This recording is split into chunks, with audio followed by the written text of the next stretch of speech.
Le Rwanda viole ce qui a été convenu à Washington d'un ton ferme s'indigne le ministre congolais de la communication et porte-parole du gouvernement, Patrick Muyaya, après des menaces d'attaque du camp rwandais, après justement la signature de l'accord de paix à Washington. À quoi faudra-t-il s'attendre à faire une analyse approfondie sur la question des accords avec nous ici ce soir sur ce plateau, messieurs Gloire Kawaya, analyste de questions politiques, indépendant, messieurs Gloire, bonsoir. Bonsoir, monsieur Nathan. C'est pratiquement un plaisir, mais aussi un honneur d'être sur ces plateaux. Je crois qu'ensemble, nous allons décortiquer les questions, mais aussi donner notre apport par rapport à la République. Vous êtes dans Actu Soir sur HK6 Télévision. Merci à toutes et à tous de votre fidélité, monsieur Gloire. Pour commencer justement avec cette question des accords, le président Tshisekedi a paraphé un accord ensemble avec son homologue rwandais, Paul Kagame, un accord de paix à Washington sous l'égide de Donald Trump. Alors déjà, pour vous, est-ce qu'on va dire que cet accord était nécessaire en ces moments précis, en 2025 ? Qu'est-ce qui justifie ce tournant diplomatique ? Pratiquement, M. Nathan, était nécessaire, oui, par rapport à la vie des Congolais. Nous parlons depuis 1994, et donc je crois que c'est impérieux que nous puissions initier des démarches qui concernent justement la bonne vie ou encore la viabilité du peuple congolais. Et je crois que le président de la République, dans ces démarches, il a dévancé ou encore justement il a mis en avant justement les efforts, il a mis en avant la pugnacité mais aussi la volonté de démontrer aux yeux de tout le monde à combien il voulait que notre pays regagne de la paix. Malheureusement, même si ça n'a pas été la question principale, malheureusement nous constatons de manière regrettablement, en fait, permettez cette tautologie, que le Rwanda ne respecte pas ces accords-là. Et nous sommes outrés de constater que les sujets principaux, ou même l'acteur principal qui doit, avec nous ensemble, nous donner la paix, ne les respecte pas. Et donc c'est également encore une grosse menterie que le Rwanda vient de démontrer aux yeux de tout le monde. Et voilà, effectivement, le ministre Muyaya s'est exprimé après la rencontre autour de la chef du gouvernement, Judith Suminwa-Tuluka, avec les ministres ayant effectué ce déplacement pour Washington afin de signer cet accord de paix. Monsieur Gloire, de votre œil analytique, après la signature de cet accord, est-ce qu'il y a les premiers signaux positifs ou négatif depuis la signature? Le premier signal ou la première constatation que nous avions malheureusement vue, c'est celle des attaques mortifères du Rwanda. Ce sont les bombardements, malheureusement. C'est pratiquement 2 jours après la signature. Je crois que la situation elle est gravissime et nous attendons que le gouvernement congolais nous fixe sur les réalités actuelles d'Uvira. Mais nous nous acharnons contre le Rwanda parce qu'il ne respecte pas les accords. Nous signons le 4, mais les 6, déjà, ça commence. Je crois que le président, dans son adresse à la nation, il a également évoqué ces côtés-là. Donc, nous croyons que la première alternative a été posée, celle de la diplomatie, mais nous croyons également qu'il faudrait, en d'autres termes, retirer d'autres mesures ou retirer d'autres stratégies pouvant nous rétablir la paix. Voilà, justement, le ministre l'a fait savoir que le gouvernement, dans son exercice de redevabilité, reviendra justement pour éclairer la situation sécuritaire sur l'ensemble du territoire. Monsieur Gloire Kawaya, selon vous, quels sont les principaux obstacles à la mise en œuvre de l'accord sur terrain ?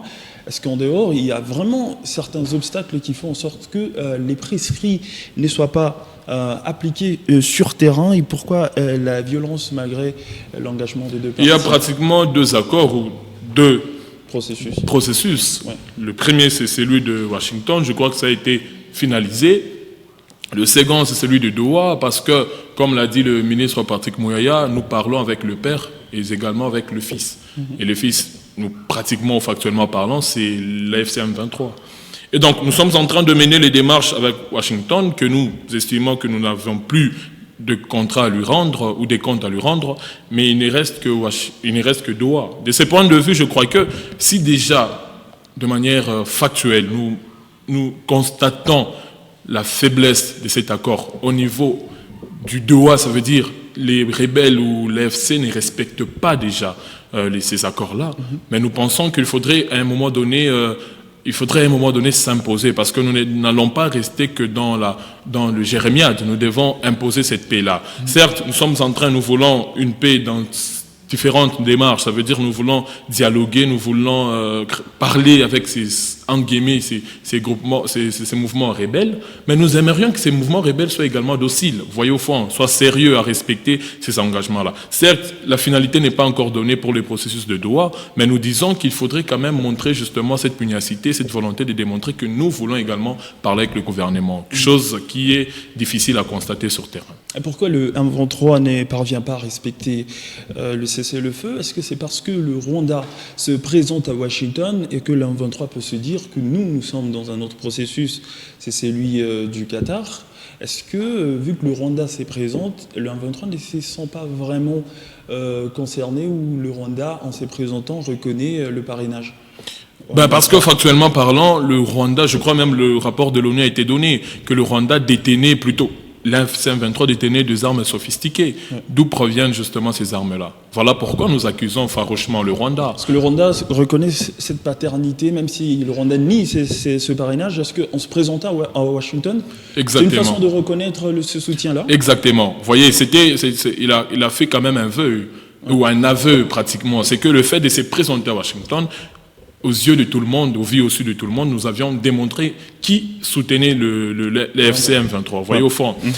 Et si l'FC ne respecte pas cet accord-là, parce que nous pensons que son père, entre guillemets, est pareil que son fils, en fait, tel père, tel fils. Donc, d'autant plus que si le papa ne le respecte pas, le fils ne le respectera pas non plus. Et donc, nous parlons justement dans cette phase-là. Mais nous aimerions que ici, sur base ou sur pied de l'article 187 de notre Constitution, les forces armées ont pour mission de protéger l'intégrité du territoire.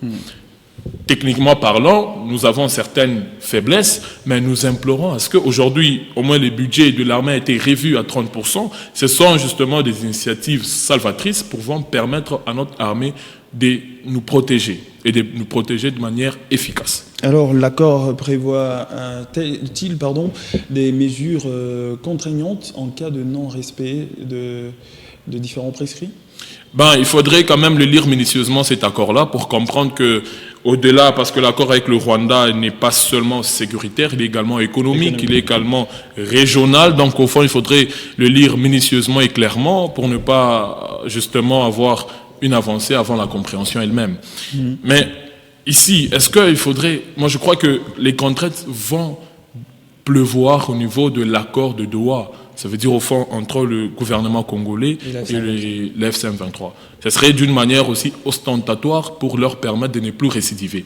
Vous savez, l'histoire avec les M23 n'a pas commencé aujourd'hui. Nous sommes en train de perdre nos mamans, nous sommes en train de perdre nos pères et cette situation elle est tristissime en fait. Et je crois qu'à ce niveau-là, il faudrait imposer justement des contraintes qui sont serviles, qui sont graves, afin que ces rebelles ne récidivent pas. Parce que certes, le président Tshisekedi pourrait partir au fond, mais il y aura un autre président. Je crois qu'il ne doit plus retrouver cette vomissure entre guillemets. Alors si l'accord est partiellement mort-né ou bloqué, parce que vous avez dit le 4 décembre et puis le 6, il y a eu affrontement sur terrain. Quels sont les recours pour la République démocratique du Congo afin de défendre son intégrité territoriale autrement que par des accords? Heureusement, vous avez parlé d'autrement, donc je crois que la seule voie qui reste là, c'est pratiquement la guerre. Permettez que je le dise, c'est parce qu'au fond de nous, au profondissime de nous, c'est que ça fait quand même mal, en fait. C'est que nous perdons de vie, ça fait déjà près de 10 millions de morts au fond, et nous croyons que ce sont nos vies, ou ce sont nos pères, ce sont nos mères et nos enfants, nos frères qui sont perdus. Nous ne sommes pas un brasier de morts, vous voyez, nous ne sommes pas un cimetière.